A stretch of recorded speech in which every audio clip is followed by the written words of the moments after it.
आज हम लोग पढ़ेंगे कूलाम का नियम। कूलाम का नियम किस संदर्भ में दिया गया है? तो कूलाम का जो नियम है वह स्थिर वैद्युत आवेशों के बीच बल को ज्ञात करने के लिए दिया गया है कि यानी कि स्थिर बिंदु आवेश हों तो उनके बीच बल को कैसे ज्ञात किया जाएगा। कूलाम के द्वारा ही यह नियम दिया गया था। ठीक है, इसीलिए इस नियम को हम लोग कूलाम का नियम कहते हैं। ठीक है, कूलाम के नियम के अनुसार किन्हीं दो स्थिर बिंदु आवेशों के मध्य लगने वाला आकर्षण अथवा प्रतिकर्षण बल उन आवेशों के परिमाण के गुणनफल के अनुक्रमानुपाती व उनके बीच की दूरी के वर्ग के व्युत्क्रमानुपाती होता है। मतलब आवेश Q1 कितने कूलाम का है? 10 कूलाम, 20 कूलाम। आवेश Q2 कितने कूलाम का है? 30 कूलाम, 15 कूलाम, 10 कूलाम, जो भी कुछ भी होगा, इन दोनों के परिमाण जो होंगे उनके गुणनफल के अनुक्रमानुपाती, पहला नंबर। दूसरा नंबर क्या है? इनके बीच की दूरी के वर्ग के व्युत्क्रमानुपाती होता है। मतलब मान लेते हैं अगर इन दोनों आवेशों के बीच की दूरी जो है वो r है तो इस कंडीशन में क्या होगा? r के स्क्वायर के इन्वर्सली प्रोपोर्शनल यानी r स्क्वायर के व्युत्क्रमानुपाती होगा। जब इन दोनों नियमों को हम लोग मिलाएंगे तो संयुक्त रूप से जो बनेगा समीकरण 1 व 2 से जब चलेंगे तो बनेगा F proportional to Q1 Q2 upon R square. ठीक है, और आप जानते हैं कि जब अनुक्रमानुपाती का चिन्ह हटता है तो बराबर का चिन्ह और यहाँ पे एक कांस्टेंट आ गया है स्मॉल के। कांस्टेंट है स्मॉल के, जिसको हम लोग क्या कहते हैं? या तो वैद्युत नियतांक भी कहते हैं, अलग अलग राइटर में अलग अलग नाम दिया गया है। इलेक्ट्रिक कांस्टेंट, कूलाम्स कांस्टेंट यानी कूलाम नियतांक, या समानुपातिक नियतांक कहते हैं। कुछ नहीं समझ में आ रहा है समानुपातिक नियतांक, क्योंकि समानुपात का चिन्ह हटा है तो ये आया है समानुपातिक नियतांक। प्रयोगों द्वारा यह पाया गया कि के का जो मान होता है वो 9.0 × 10⁻9 एक नियर अबाउट इतना होता है, न्यूटन मीटर स्क्वायर पर कूलाम स्क्वायर, इतना इसका मान होता है। ठीक है, और बाद में यह भी पाया गया कि ये जो पूरा मान है यह बराबर होता है 1/4 पाई एप्सिलॉन नॉट के। ठीक है, जहाँ पे एप्सिलॉन नॉट को क्या कहते हैं? एप्सिलॉन नॉट जो होता है वो हमारा निर्वात की वैद्युतशीलता होती है। ठीक है, तब यहाँ पे करेक्शन करके जो हमारा फार्मूला हो गया, आप के को हटा करके जो हमारा नया फार्मूला बन गया वो बना F = 1/4 pi epsilon not Q1 Q2 upon R square, इतना न्यूटन। ठीक है, चूँकि हम लोग जानते हैं कि बल जो है वो कैसी राशि होती है? सदिश राशि होती है। तो इसकी दिशा किधर होगी? तो इसकी जो दिशा होती है वो दोनों आवेशों को मिलाने वाली रेखा की अनुदिश होती है।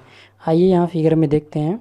दोनों आवेशों को मिलाने वाली रेखा जो कि डॉटेड लाइन से दिखाई गई है, अगर दोनों समान प्रकृति के हैं यानी कि दोनों प्लस प्लस होंगे तभी भी इनके बीच प्रतिकर्षण दिशा बाहर की ओर, अगर दोनों माइनस माइनस हैं तभी भी प्रतिकर्षण दिशा बाहर की ओर, और अगर दोनों विपरीत प्रकृति के हैं यानी कि एक प्लस है और एक माइनस है तो इस कंडीशन में इन दोनों के बीच आकर्षण बल काम करेगा यानी अंदर की ओर काम करेगा।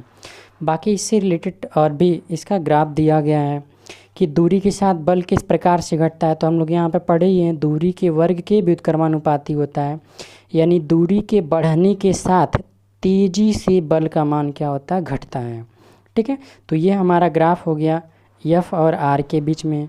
बाकी नोट्स को आइए समझते हैं। कुछ इससे इम्पॉर्टेंट नोट हैं जो हमको जानना ज़रूरी है। कुछ बातें ऐसी हैं, कौन कौन सी बातें? नोट नंबर 1, जो के का मान है यानी कि समानुपातिक नियतांक का जो मान है वो दोनों आवेशों के बीच क्या माध्यम है उस माध्यम की प्रकृति पे निर्भर करता है। साथ ही साथ मापन की पद्धति पे निर्भर करता है, मतलब किस पद्धति में मापा गया है, MKS में, किस CGS में, किस पद्धति में मापा गया है, इस बात पर भी निर्भर करता है। ठीक है, दूसरा नंबर, जब दोनों आवेश कैपिटल के परावैद्युतांक वाले माध्यम में रखे हों। ठीक है, यहाँ पे हम लोगों ने यह मान लिया है कि जो आवेश रखे गए हैं इनके बीच में कोई माध्यम नहीं है, वायु में रखे गए हैं। दोनों आवेश जो हैं वो कहाँ पे रखे गए हैं? वायु में रखे गए हैं। अगर यही वायु में न रख करके इनको किसी माध्यम में रखा जाए, वह माध्यम हमारा मान लीजिए इसके बीच में इन दोनों को पानी में रख दिया जाए, तब क्या होगा? या फिर इन दोनों के बीच में कोई परावैद्युत पदार्थ माइका रख दिया जाए, लकड़ी रख दिया जाए, ग्लास रख दिया जाए, इस कंडीशन में क्या होगा, बहुत सारी चीज़ें हैं, ठीक है। तो अगर यह मान लेते हैं कि दोनों जो आवेश हैं वो कैपिटल के परावैद्युतांक वाले माध्यम में हैं, तब उनके बीच लगने वाला जो बल होता है वह उतना ही गुना कम हो जाता है। यानी कम होने का मतलब कि हमारा नीचे आ जाएगा, ठीक है, व्युत्क्रमानुपाती हो जाएगा। इस कंडीशन में हम लोग को क्या मिलेगा, जब दोनों आवेश जो कैपिटल के परावैद्युतांक वाले माध्यम में रखे जाएंगे तब उनके बीच लगने वाला जो बल होगा वह के गुना कम हो जाएगा। यहाँ पे कैपिटल के और स्मॉल के में ध्यान दीजिएगा।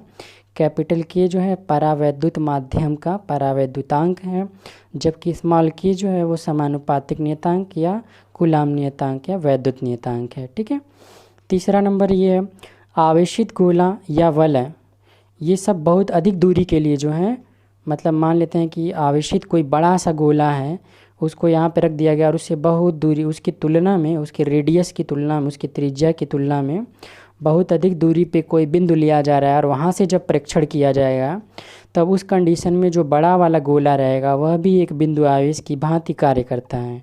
इन चीज़ों को हम लोग आगे वाले चैप्टर में चल के बहुत डिटेल में समझा जाएगा, इसी चैप्टर में भी इसका डिस्क्रिप्शन है, ठीक है।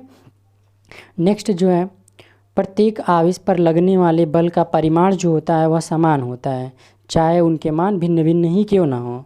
कहने का मतलब यह है कि यह 2 कूलाम का और ये 5 कूलाम का हो, तो यह इस पे जितना बल लगाएगा ये भी उस पे उतना ही बल लगाएगा। यानी दोनों के द्वारा लगाए गए बलों का अनुपात जो होता है वह सदैव एक संबंधी एक होता है, जबकि दोनों आवेश एक दूसरे पे जो है बराबर ही बल आरोपित करते हैं, ठीक है, क्योंकि दोनों का गुणनफल इसमें शामिल रहता है। यानी सीधी सी बात हम आप समझिए, चाहे 2 गुणे 3 किया जाए, चाहे 3 गुणे 2 किया जाए, रिजल्ट हमारा 6 ही आता है, ठीक है।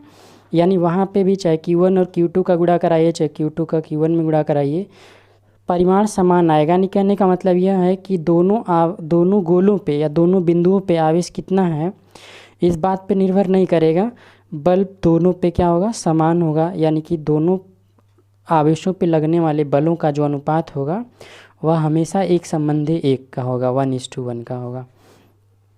इसके बाद लास्ट का जो हम लोग लास्ट नोट है, वैद्युतशीलता जो है वो ताप पे निर्भर करती है और ताप के व्युत्क्रमानुपाती होती है, यानी कि